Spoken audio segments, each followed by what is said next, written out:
সম্পর্ক নাই।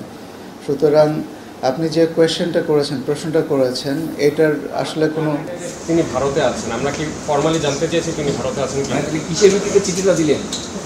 আমরা জানি দেখেই তো, এটা তো মানে জানতে চাওয়ার মতো কোনো কিছু না, সবাই জানে যে উনি ভারতে আছেন, এটা আবার আলাদা করে কেন জানতে চাইতে হবে? বাংলাদেশের নাগরিক হিসেবে আমরা বাংলাদেশের একজন নাগরিককে ফেরত চেয়েছি, এখানে ইন্ডিয়াতে উনি কোন স্ট্যাটাসে আছেন সেটা আমার জন্য বিবেচ্য কেন হবে?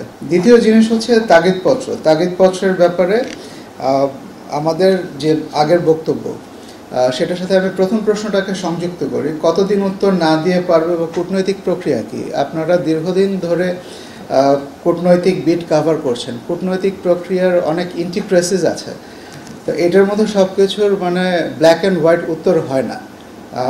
আমরা আমাদের অনুরোধ জানিয়েছি, আমরা ফেরত চেয়েছি, আমরা ভারতের উত্তরের জন্য অপেক্ষা করব। এর মাঝখানে কি হবে বা এটার কূটনৈতিক রীতিনীতি কী, এটা মানে আপনাদের জন্য ওপেন ফর ইন্টারপ্রিটেশন। কূটনীতির ধরাবাঁধা অনেক কিছুই থাকে না, এটা এরকম একটা পরিস্থিতি।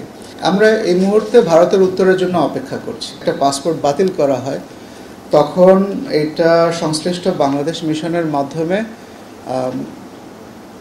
সব দেশগুলোতে জানিয়ে দেওয়া হয় যে বাংলাদেশের এই পাসপোর্টগুলো বাতিল করা হয়েছে, যাতে বাংলাদেশের যে কূটনৈতিক সম্পর্ক আছে যে দেশগুলোর সাথে, তারা সবাই জানে যে এই পাসপোর্টগুলো বাতিল করা হয়েছে। সুতরাং এটা হলো সাধারণ প্রক্রিয়া, এই প্রক্রিয়াতেই বিষয়টা যাবে। আর আপনার যে প্রশ্নটা ছিল সেটা হচ্ছে পাসপোর্ট বাতিল হয়েছে তাহলে ভিসা কীভাবে এক্সটেন্ড হলো, এটাও আমি জেনারেল একটা উত্তর দিব যে পাসপোর্ট বাতিল হয়ে গেলে সেখানে ভিসার কোনো বিষয় থাকছে না।